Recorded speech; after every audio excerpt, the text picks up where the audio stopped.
بسم الله الرحمن الرحيم. الحمد لله رب العالمين، والصلاة والسلام على سيد الأنبياء والمرسلين محمد وعلى آله وأصحابه أجمعين.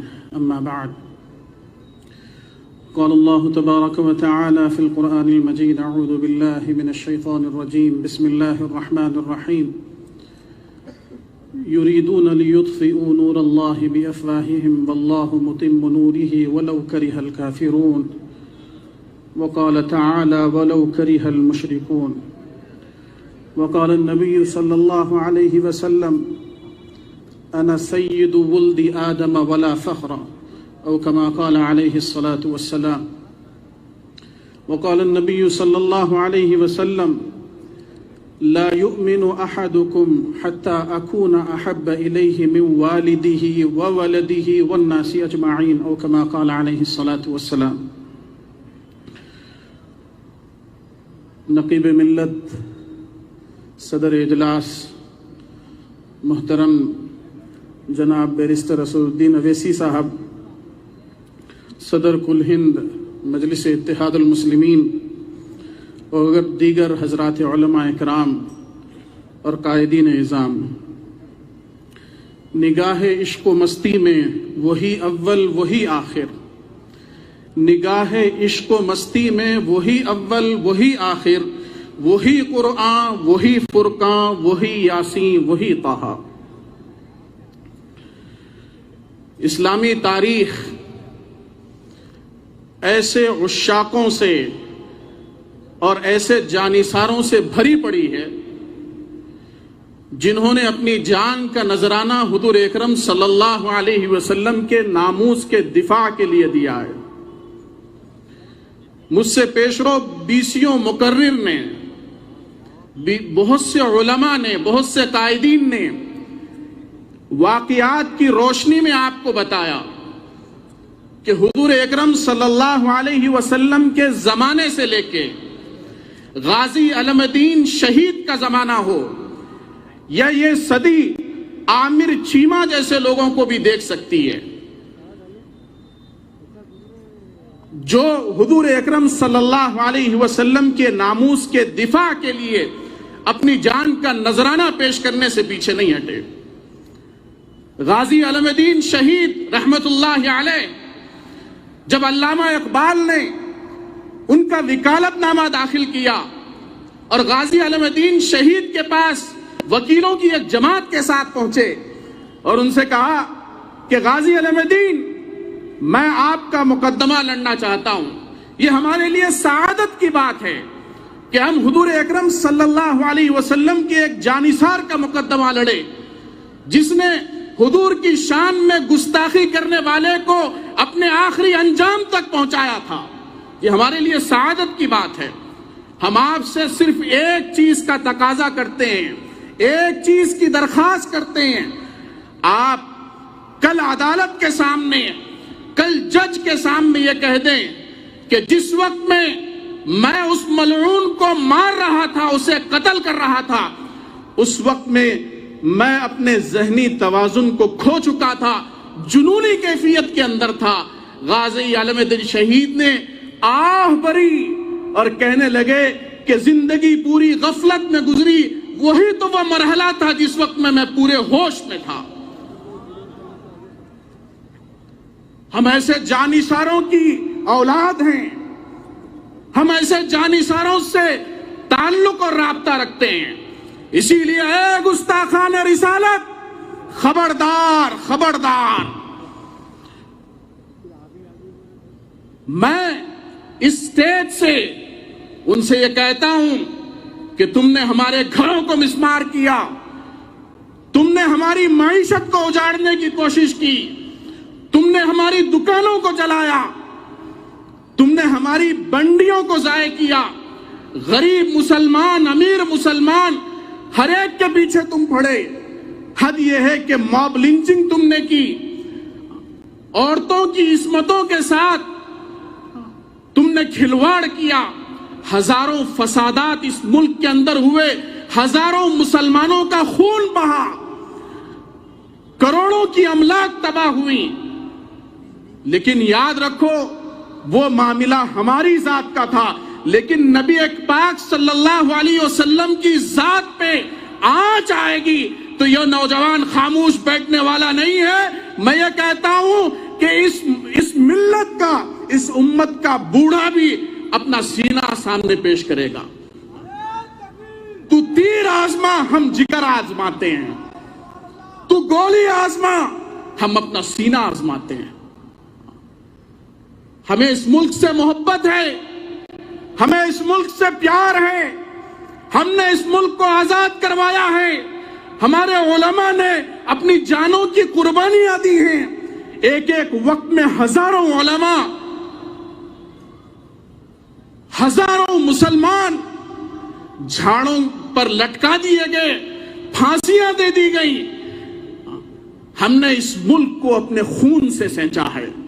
آج اس ملک کی محبت کے اندر ہم خاموش ہیں، لیکن یاد رکھو جس رگ کو تم چھیڑ رہے ہو اس کے بہت برے نتائج سامنے آئیں گے،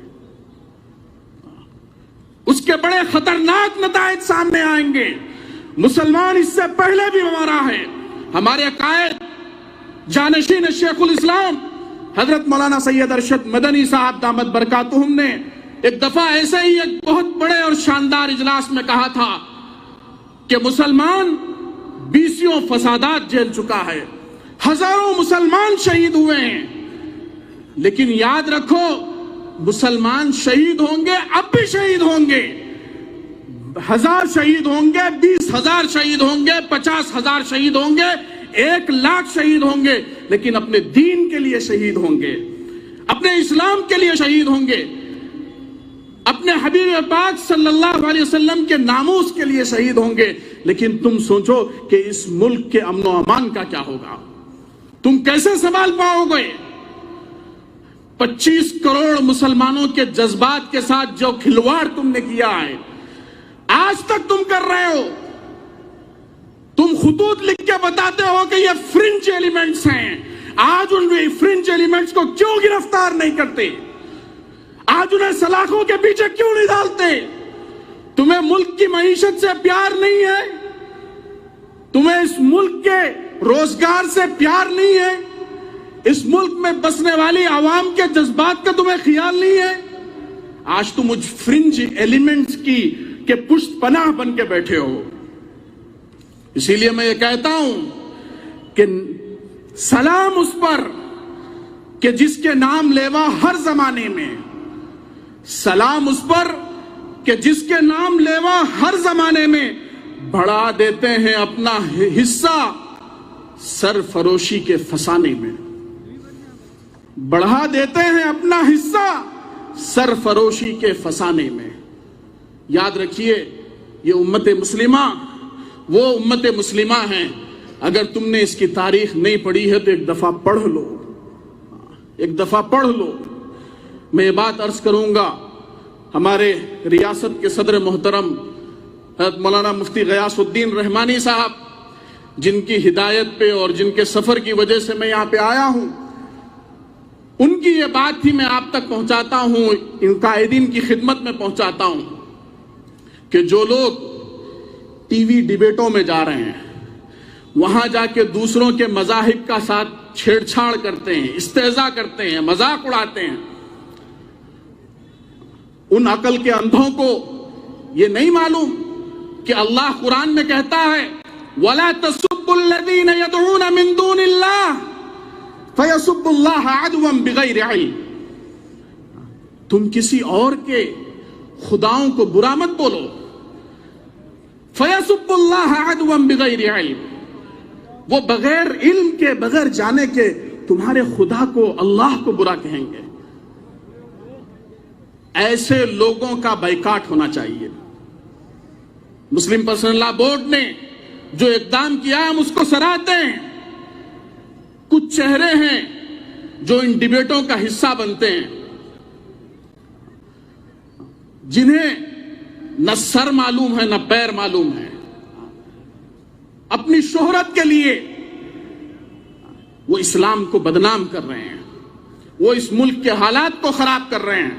آپ مشتعل ہو جاتے ہیں، سامنے بیٹھنے والا آپ کو مشتعل کرنے کے لیے ہی بلاتا ہے، آپ مشتعل ہو جاتے ہیں، اور ایسے جملے آپ کی زبان سے نکلتے ہیں کہ جس کی وجہ سے سامنے بیٹھا ہوا ایک آدمی اسلام کا مذاق اڑاتا ہے۔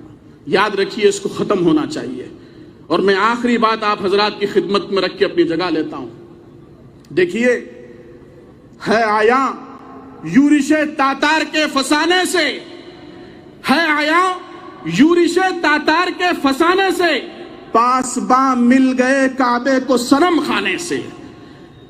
ہماری یہ تاریخ ہے جسے علامہ اقبال نے بیان کیا ہے۔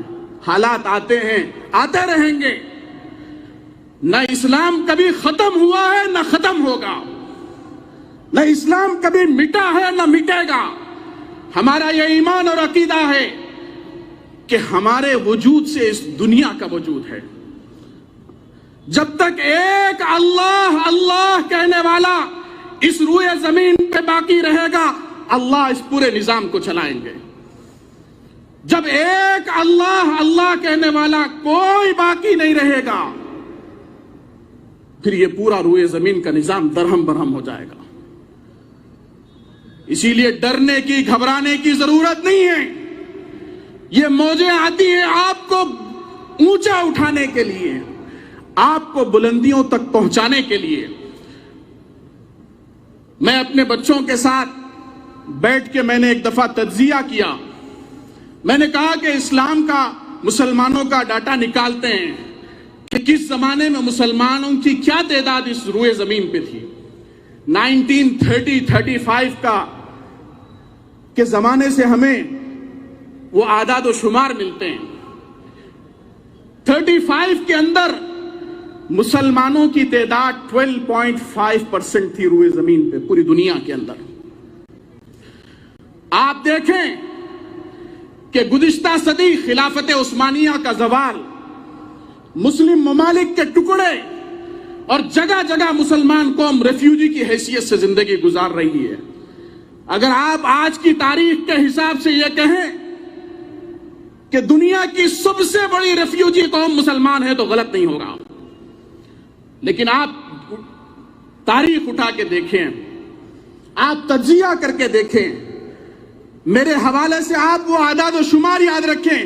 12.5% مسلمانوں کا حصہ تھا، مسلمانوں کی تعداد تھی انسانی تاریخ کے اندر 1935 میں، اور آج 2021-22 کے اندر اس روئے زمین پہ مسلمان 25-26% ہے۔ 25-26% ہے۔ میں نے اسی لیے عرض کیا، یریدون لیطفئوا نور اللہ بافواہہم، وہ بے وقوف پھونک مار کے یہ سمجھتے ہیں کہ ہم اسلام کے چراغ کو گل کریں گے، لیکن اللہ رب العزت یہ چراغ جلاتا رہے گا۔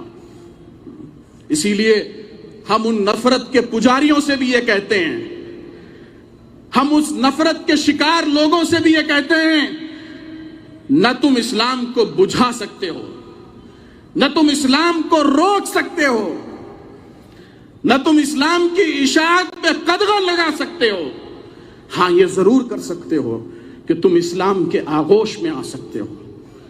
ہم اپنے نبی کی سنت کے مطابق اپنے دونوں بازو پھیلا کے تمہارا استقبال کریں گے اور تمہیں اپنے گلے سے لگائیں گے۔ وآخر دعوانا ان الحمد للہ رب العالمین۔